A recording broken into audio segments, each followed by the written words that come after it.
Entonces hoy hablamos acerca de en el peor momento más se manifiesta su gloria.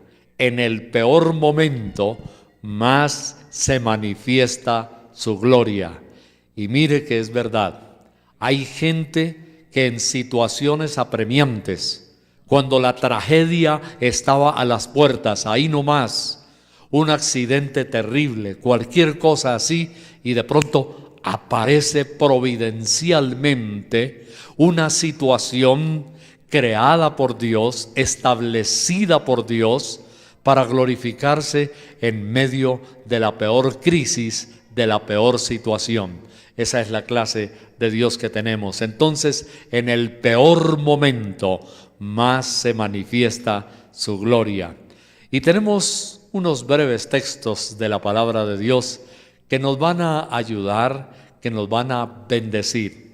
Y le invito para que vaya teniendo lista su Biblia en el libro de Isaías, el capítulo 58. Y ya les digo cuál es el versículo que tenemos para el día de hoy. Pero iniciando, les cuento el caso de una familia cristiana que salió a vacaciones. Habían mandado revisar su camioneta, habían mandado revisar su vehículo, le hicieron buen mantenimiento. El padre de familia con sus niños y una niña o dos niñas creo que tenían, había cambiado el aceite de su vehículo. Era muy riguroso en las cuestiones de esto y también de los frenos. Iban por la vía. Era un descenso, una pendiente, iban manejando y de un momento a otro él comenzó a sentir que cuando colocaba su pie en el pedal del freno no respondía lo suficientemente bien. Al comienzo, dice él, tuvo algunas dudas si él estaba equivocado o no, pero luego en la medida que la pendiente se pronunciaba más, dice, observó que el pedal se iba cada vez más a fondo y el vehículo comenzó a tomar una velocidad impresionante que no podía ya prácticamente controlarlo. Y cuenta él que bajando había que dar una curva hacia la derecha y era un poco pronunciada, cerrada, de tal manera que él necesitaba urgentemente disminuir velocidad para poder controlar sobre la curva, o de lo contrario se iba a salir hacia la parte del frente. Y entonces dice él que angustiado, ya la familia se dio cuenta, comenzaron a gritar, algunos quedaron estupefactos en silencio, mirando aterrorizados la vía. Y dice que preciso en el momento cuando él ya no pudo controlar el vehículo, y entonces sabía que si él daba de todas maneras muy fuerte la dirección, se iban a voltear o salir directo a la vía por el otro lado. Y dice que cuando ya estaba terminando la vía y la parte que era de abismo, se bifurcaba la vía, ya no pavimentada, sino una carretera de piedras, de cascajo, destapada, como una vía que iba hacia otra población. Y entonces dice que cuando él vio aparecer una roca tremenda al lado izquierdo, alcanzó a salirse por un ladito y siguió derecho por esa vía del cascajo que ya no tenía pendiente, sino que iba hacia adelante y más allá al fondo, donde se veía a su derecha el mismo abismo, dice que la vía comenzaba a tener una ligera pendiente subiendo progresivamente y por ahí se fue él hasta que el carro perdió toda la velocidad y la fuerza y quedó casi anclado en la subida, donde él pudo establecer el cambio del vehículo y parar completamente.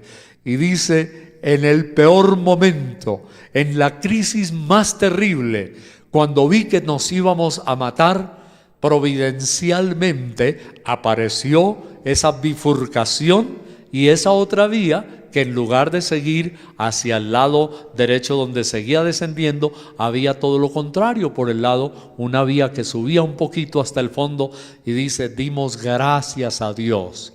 El Señor dice, antes de salir a nuestro viaje, habíamos encomendado nuestro paseo y nuestras vidas y nuestro vehículo en las manos de Dios. Lo que no se explicaba es por qué, habiéndole hecho mantenimiento incluso de frenos, se había quedado sin frenos.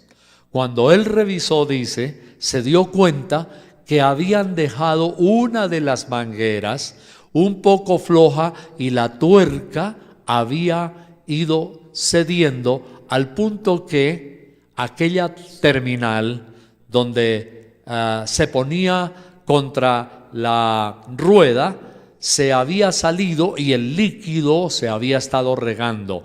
Era una falla, por supuesto, del taller donde él había llevado su vehículo, pero Dios lo salvó providencialmente. En el peor momento se manifestó la gloria de Dios. Yo no sé a cuántos de ustedes no les ha sucedido tal vez un asunto como de un accidente, pero han tenido situaciones apremiantes en la vida, una deuda apremiante, cuando están al punto de embargarle, de quitarle algo. Bueno, cualquier situación, cualesquiera que sea, y en el peor momento aparece una bendición y la gloria de Dios. Pues permítame decirle que a los hijos de Dios el Señor les tiene milagros de misericordia. Y por eso, ya que usted tiene su Biblia abierta en Isaías el capítulo 58, entonces vamos a leer un versículo de este capítulo, y es el versículo 11. Acompáñeme para que mire lo maravilloso que es en la palabra de Dios. 58:11 de Isaías es una palabra tan bella para ti y para mí en el día de hoy. La Biblia dice lo siguiente: el Señor te pastoreará siempre, y en las sequías saciará tu alma, y dará vigor a tus huesos, y serás como huerto de riego y como manantial de aguas, cuyas aguas nunca faltan. Qué lindo. Te pastoreará siempre, y en la sequía saciará tu alma. Maravilloso. Entonces, vamos a ver algunas situaciones.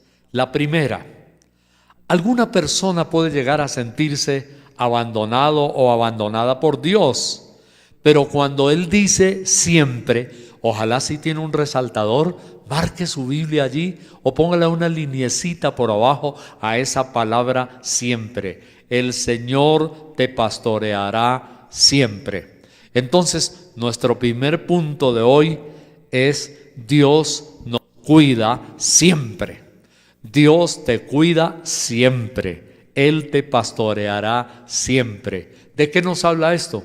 De la fidelidad de Dios, de la perseverancia de Dios en cuidarnos, de la perseverancia de Dios en amarnos. La Biblia dice que si nosotros fuésemos infieles, aún Él permanece fiel. Caramba, ¿qué clase de Dios tenemos? Él no es como nosotros los seres humanos. A veces nuestra atención a la otra persona no es incondicional. No estamos dispuestos a aguantárnoslas todas. Decimos, no, esta copa tiene una gota que la rebosa y ya no más, se acabó. Y entonces cuando dicen se acabó, hay divorcios, a veces hay asesinatos, hay cosas terribles, abandonos. Pero Dios dice, Él te pastoreará siempre. Y es la primera cosa excelente en el versículo 11, que hemos leído. Dice, el Señor te pastoreará siempre, siempre. Entonces, que aunque haya problemas, aunque haya crisis, Dios será fiel en todo tiempo. Y en segundo lugar, que en los peores momentos Él saciará tu alma. En los peores momentos es cuando más se manifiesta la gloria esplendente de Dios. Y en la Biblia encontramos muchos casos, así como en la vida real también, encontramos muchos casos de personas a las cuales en los peores momentos es cuando más se vio la gloria esplendente de Dios. Por ejemplo, encontramos en la Biblia a un hombre llamado Elías, profeta de Dios, que en tiempo de la peor sequía, Dios lo bendijo. Pero también hubo otras crisis en la Biblia.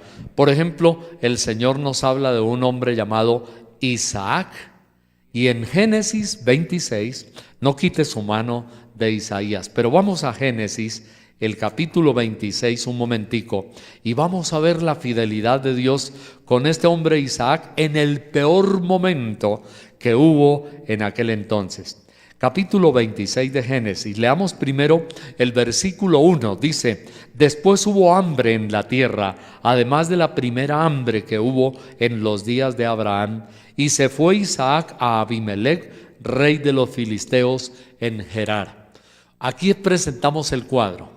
Génesis 26:1 dice que hubo una hambre en la tierra, hubo hambre en los días después de Abraham, también cuando entonces Isaac se fue donde un rey. Bueno, pero ahí no está el asunto.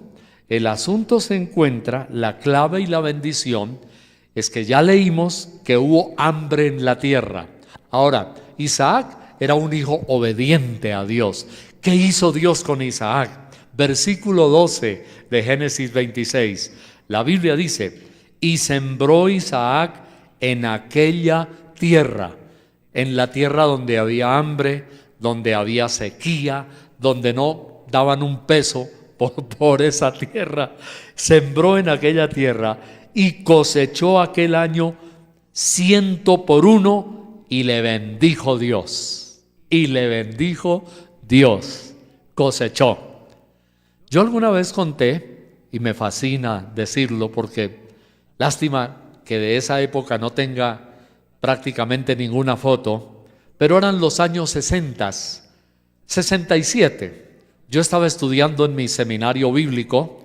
Cristalina se llama todavía la vereda y la estación de ferrocarril que está en el Magdalena Medio, entre Puerto Berrío y Medellín. Y ahí era nuestro seminario bíblico.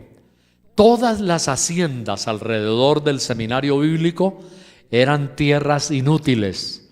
No había sembrados de agricultura, prácticamente nada. Eran unos pastos de esos fuertes, ácidos, que solamente servían para criar ganado, y a veces aún así, cuando había sequía, los animales sufrían. Pero ahí era un caso especial, era increíble. Nuestro ingeniero, un gringuito llamado Robert Sutherland de los Estados Unidos, ingeniero agrónomo, era el encargado de los cultivos y era caso especial. No puedo yo creer cómo hoy, en esa época no lo entendía bien, yo tenía 16 años de edad, cómo se podían dar tomates y verduras en un clima de 40 grados, que es casi todo el tiempo ahí en el Magdalena Medio, y 30 grados, 32 a la sombra. Y se daban esas verduras, y él siempre que iba a hacer un sembrado, yo no sé, creo que era agua o tal vez aceite, regaba y oraba y bendecía, y el sorgo crecía hasta 4,5, 6 metros más de lo normal que crece el sorgo. Era una verdadera selva de sorgo que había allí. Y él hizo unos injertos de unos arbolitos, de unas naranjas como toronjas así grandes, y yo creo que el arbolito no tenía más de esta altura. Yo creo que si alcanzaba a medir 1 metro, ¿sí? Y a veces las ramitas se pegaban contra el piso y se quebraban, porque las toronjas eran casi balones de fútbol, como de la tierra prometida. Y era asombroso, todo el mundo sonreía y miraba a Robert Sutherland, un hombre lleno de fe y del Espíritu Santo y de una nobleza. Así que los pequeños arbolitos tenían 4, 6, 8 toronjas que se doblaban. Los campos de sandía y de patilla, yo creo que podían dar 8 y 10 cuadras. Era algo impresionante, hasta donde alcanzaba la vista. Y él utilizaba como abono de 5,000 gallinas ponedoras. Imagínense cómo era de grande este seminario bíblico, que era bíblico y era también de bendición. Y de las 5,000 gallinas ponedoras que estaban en galpones, el estiércol que caía se llevaba hacia un estanque grandísimo y allá caía. Por la parte de abajo tenía un grifo que parecía un grifo de una industria petrolera, y ahí caía, cuando lo abrían, en el remolque del tractor, el cual se llevaba para arar los campos, y luego uno manipulaba una palanca y dejaba caer en la tierra ese estiércol. Y había sandías, yo le contaba a Elenita hace poco que vimos, había sandías gigantescas. Algunas veces se ganaron, lo mencioné también alguna vez, el concurso agropecuario de sandías que medían casi 1 metro y así grandotas, gigantescas, con guacales especiales. Y cuando yo pienso en eso y leo lo que dice la Biblia aquí, que Isaac sembró en aquella tierra y cosechó aquel año, el peor año, el de la hambruna, el de la sequía, el año donde la tierra no producía, dice la Biblia, que sembró al 100 por 1 y lo bendijo Dios. En el peor año, Dios lo prosperó. Y luego la Biblia dice también que en aquel año que sembró, el versículo 13, mire, léalo porque es excitante leer esto.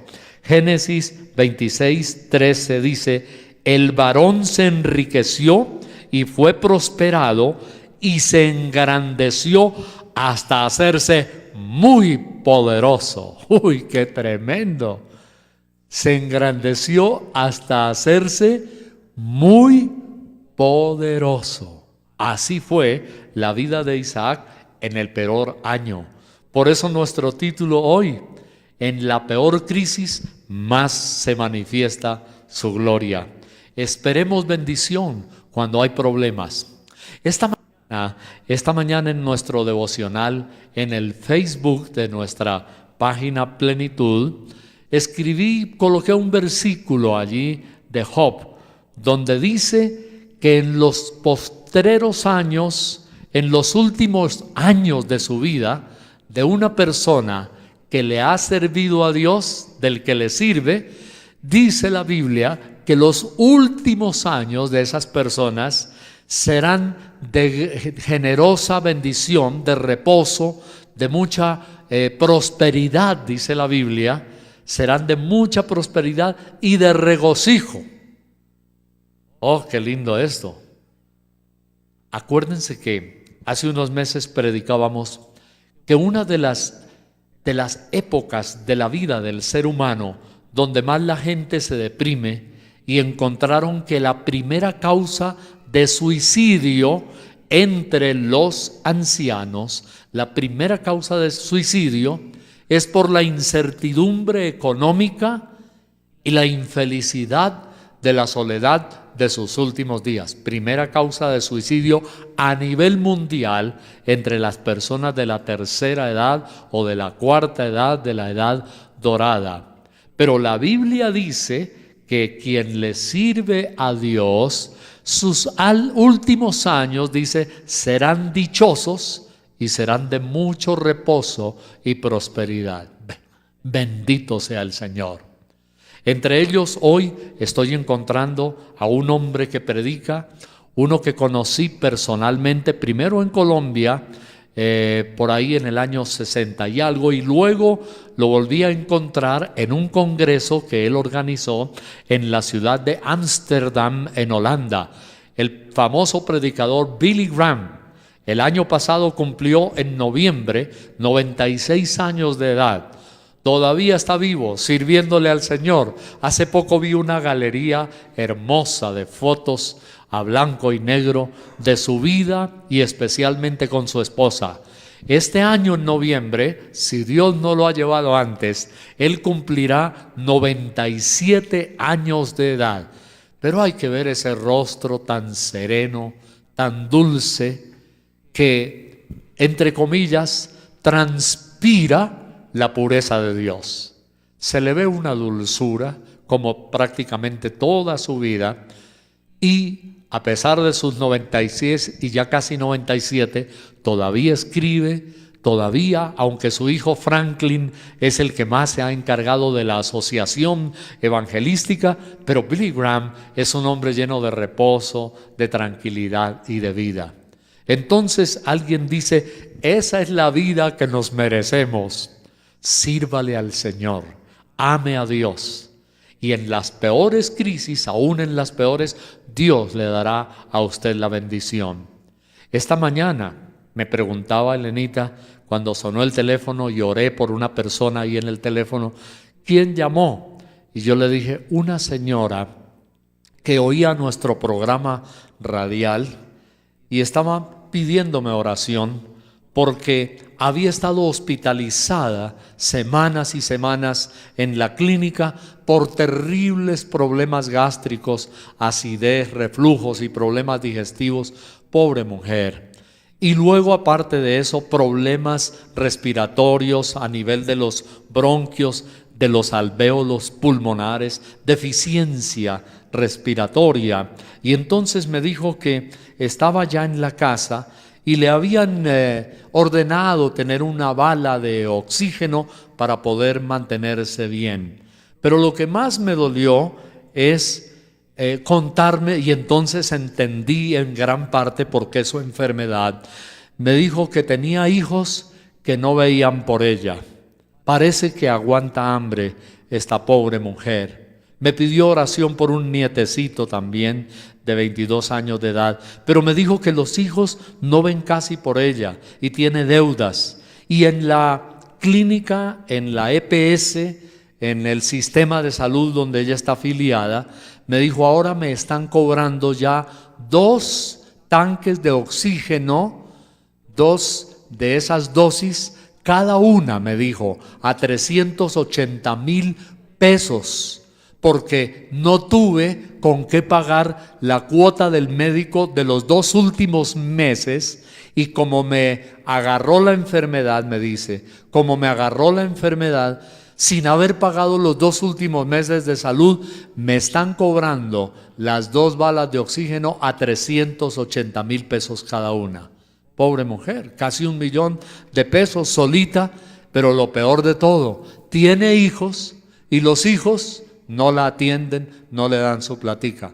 Entonces dije, de razón, sus problemas digestivos, sus problemas de acidez, sus angustias, sus problemas de la respiración y todo eso.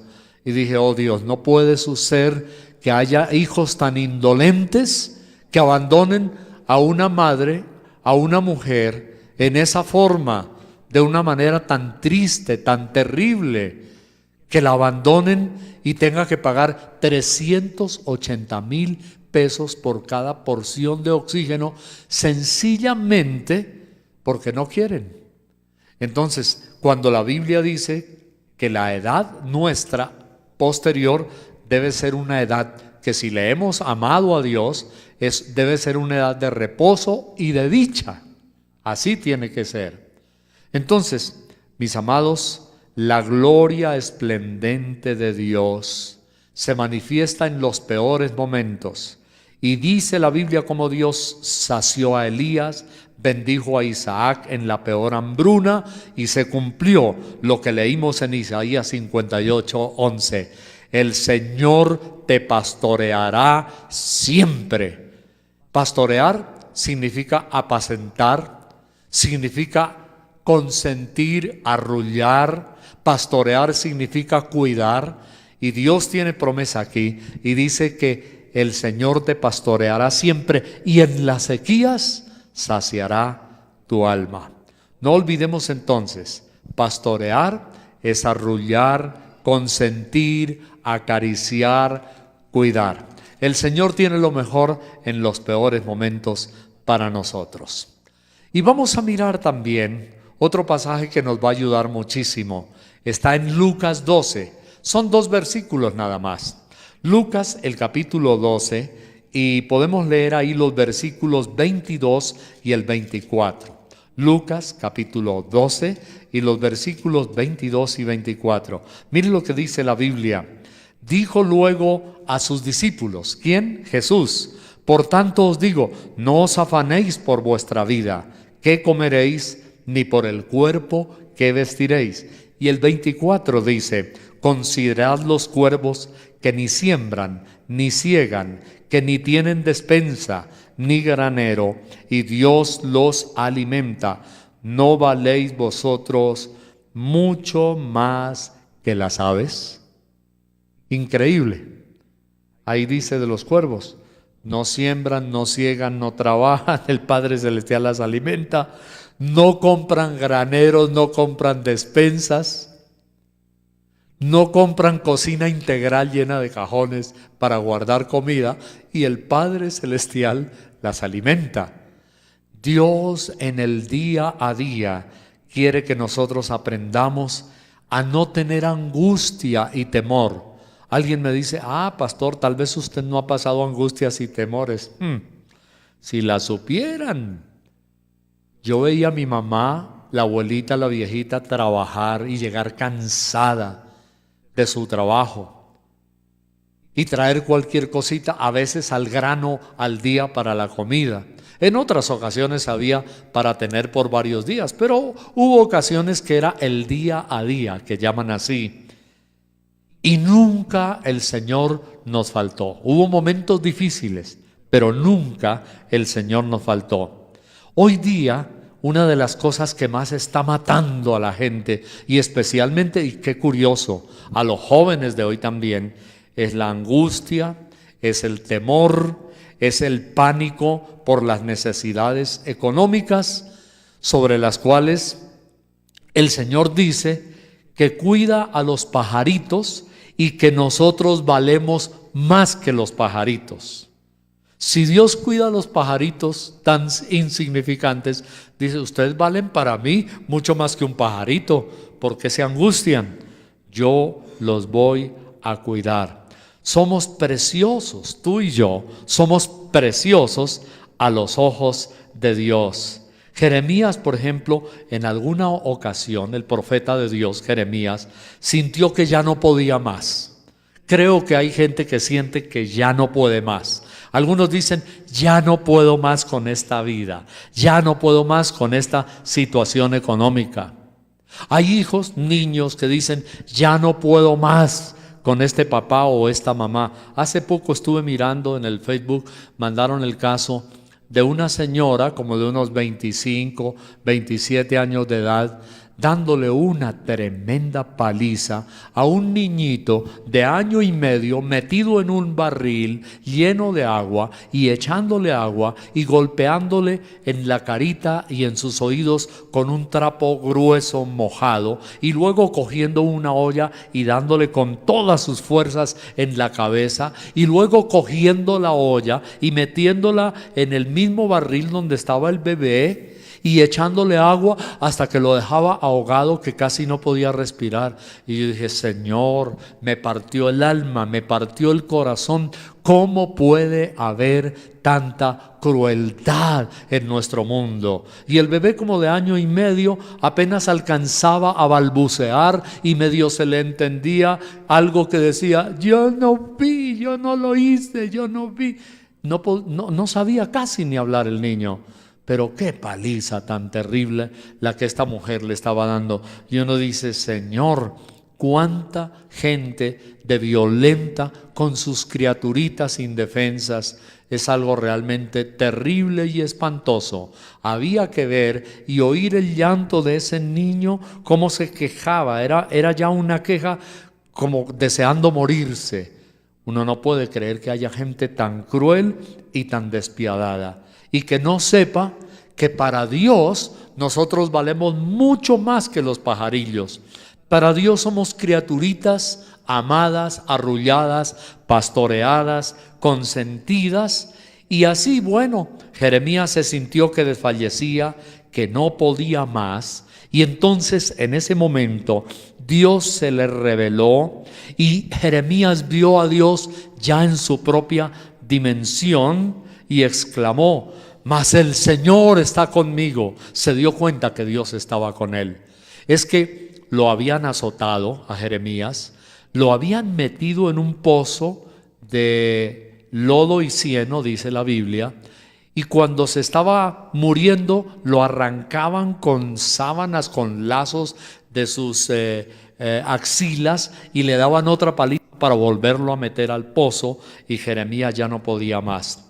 Miremos lo que dijo Jeremías, capítulo 20 y el versículo 11. Jeremías, capítulo 20, versículo 11. Mire lo que dice la Biblia, lo que como Dios vio Jeremías a Dios. Dice: mas Dios está conmigo como poderoso gigante. Por tanto, los que me persiguen tropezarán y no prevalecerán. Serán avergonzados en gran manera, porque no prosperarán. Tendrán perpetua confusión que jamás será olvidada.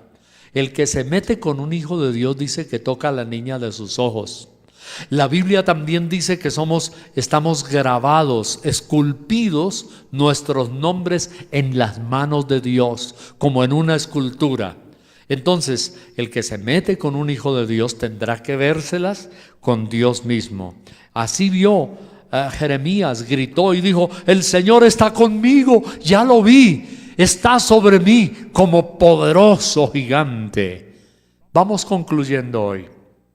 Dios no descuida a sus hijos, y por encima de las montañas de nuestro dolor, no solo dolor para muchos económico, pero el dolor físico, la enfermedad, la angustia, Dios se yergue, dice la Biblia, como poderoso gigante. ¿Y sabe qué? El mismo Señor Jesús fue el que agregó lo siguiente: aparte del gigante, terminemos por aquí con Mateo, el capítulo 10 y el versículo 31. Mateo 10, 31. Veamos lo que nos dice el mismo Señor Jesús acerca de las angustias y del temor. Dice la Biblia, dice el Señor lo siguiente, Mateo 10, 31. Así que no temáis, más valéis vosotros que muchos pajarillos. No temáis, más valéis vosotros que muchos pajarillos. Tremendo. Más valéis vosotros que muchos pajarillos. No temáis. Esta es la palabra del Señor Jesús para ti hoy y también para mí.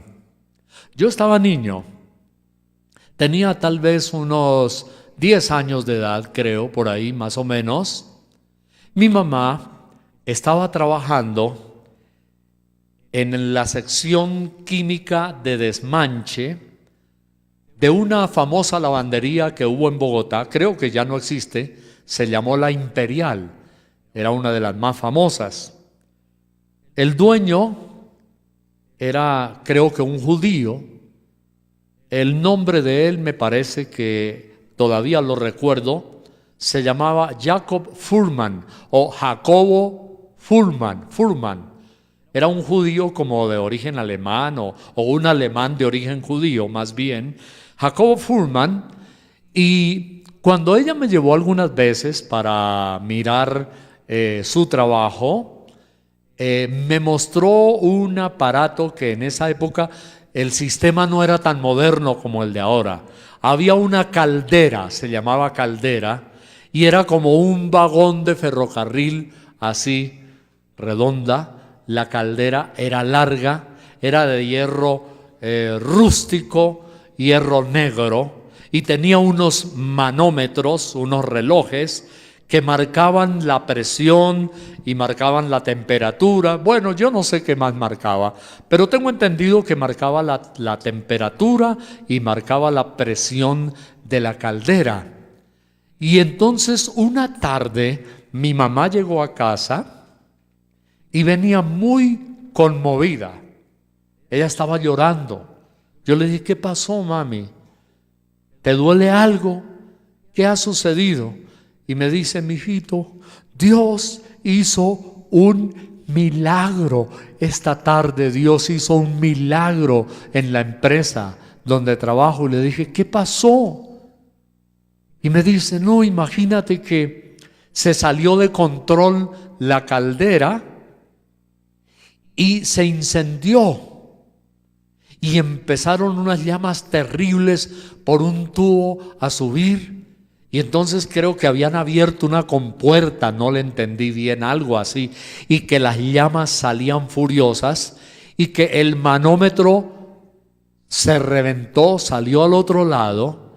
Y ya esperaban que iba a haber una explosión terrible que iba a acabar con una gran cantidad de casas de todo ese barrio, porque según ella dice, ya el manómetro había marcado una temperatura por fuera del límite y la caldera iba a explotar y ya había subido por los techos del galpón, de la bodega donde estaban las máquinas, y que las llamas habían subido muy alto y que el judío Jacobo Furman dijo: va a explotar, yo sé que va a explotar.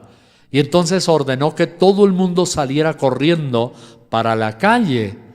Y dice mi mamá: pero él no se fue, él se paró. Y dijo, y se paró cerca de donde estaban las peores llamas de la caldera. Y el judío se paró allí y levantó los brazos y me dice, comenzó a gritar, y ya se oían las sirenas y las campanas de los bomberos que venían para apagar el incendio, y las llamas ya subían muchos metros hacia arriba por encima de la bodega. Dice, el judío levantó los brazos y empezó a clamar a Dios y no vio respuesta. Y dice ella, lo vio desde lejos. El judío se tiró al piso, dobló las rodillas y puso su rostro en el suelo y las manos en el piso, mientras toda la gente gritaba, sal de ahí ahora mismo. Y entonces dice, puso sus manos en el suelo y clamaba a Dios y gemía. Y dice, de un momento a otro, levantó los brazos al cielo y dice que hubo un ruido tremendo, como si hubiera existido la explosión. Y ella me dijo, el sonido más o menos era un frum, que había sido un frum muy fuerte, como una explosión. Y cuando se oyó eso, dice, todas las llamas quedaron apagadas. Todas las llamas quedaron apagadas. Tengo entendido que la caldera funcionaba con ACPM, con el combustible diésel, creo que era eso. Y dice, lo más misterioso es que cuando él se levantó así, se apagó todo. Los bomberos ya estaban en la puerta y quedaron asombrados de ver lo que había sucedido, que se apagaron las llamas y todavía los tubos seguían botando chorros de combustible. Combustible caliente, pero las llamas se habían extinguido. Dice, ese día todo el mundo le dio la gloria a Dios. Y dice, el judío se puso de pie, otra vez levantó los brazos y decía, gracias, gracias, Dios de los ejércitos, gracias, decía él. Y mientras oraba, me dice mi mamá, que las lágrimas rodaban por sus mejillas, adorando y dándole gracias a Dios. Ese día, toda la empresa y los bomberos supieron que el Hijo de Dios tenía un poderoso gigante. Ese día supieron que Dios estaba con él. Restauraron la empresa, claro, y siguió funcionando después. Pero ese día, me dice mi mamá, supe que los judíos tienen el mismo Dios que nosotros tenemos, y que Dios en su misericordia oyó la oración y el clamor en el peor momento de Jacobo Fullman. Yo después fui a conocerlo. Era un hombre blanco, rosado en sus pómulos, una cara afilada, y era un hombre altísimo. Yo creo que medía más de 1,95, quizá casi 2 metros. Pero vi en él, en mi corazón de niño, vi en él un resplandor en su rostro. ¿Y sabe qué? El testimonio de mi mamá y haberme contado eso hizo que yo, en mi corazón de niño, a estos 10 años, tuviera mucha más fe en nuestro Dios, el poderoso gigante. Y por eso siempre he aprendido que Dios en los peores momentos manifiesta más su gloria esplendente. ¿Cuántos le dan un aplauso al Señor? Aleluya. Sí, Dios manifiesta su gloria esplendente. Vamos a orar. Yo le invito para que ahí donde se encuentra, incline su rostro. Dele gracias a Dios. Adore al Señor. Confiéselo su fidelidad. Y dígale, repítalo y diga: el Señor me pastoreará siempre. Dígalo conmigo: el Señor me pastoreará siempre. Dígale: creo, mi Dios, que tú nunca me abandonarás, que tú nunca me abandonarás, que tú me pastorearás siempre, que en las sequías saciarás mi alma, que en la hambruna, dígale, Señor, que en la hambruna siempre me darás la provisión necesaria. Dígale: Señor, yo creo lo que dice tu palabra aquí en este día. En las sequías saciarás mi alma y darás vigor, dígale, y darás vigor a mis huesos. Y que tú eres para mí, Señor, como huerto de riego y como manantial de aguas, y que tus bendiciones son aguas que nunca faltarán. Dígale: y que tus bendiciones, Señor, son fuentes de aguas que nunca me faltarán. Te amo, Dios. Dígale: te amo, Dios. Te amo, Señor. Creo lo que tú me dices. Te amo, Señor, porque el final para mí es de dicha y prosperidad. Gracias, Dios. Gracias, Señor. Me gustaría, antes que salgamos, orar. Si hay alguna necesidad que usted tiene, si hay alguna expectativa, algo que usted ha esperado de Dios y no ha visto, o algo que anhela, venga aquí al frente y vamos a orar juntos al Señor. Yo voy a orar por usted. Juntos vamos a orar. Y juntos vamos a decirle: Señor, gracias.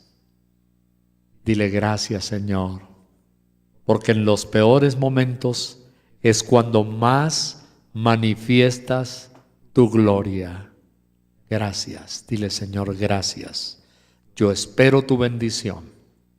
Si hay alguien que está enfermo, también voy a orar por usted. Y le voy a pedir al Señor que Él le sane. Levantemos nuestras manos al Señor. Dígale conmigo: Señor, te adoro. Jesús, te adoro. Dígale: Señor, te adoro. Te amo, Dios. Te amo, Señor. Te amo. Dígale: Dios, te amo, Señor. con todo mi corazón. Dígale, Señor, te amo con todo mi corazón. Por siempre te amaré. Dígale, por siempre te amaré, Señor.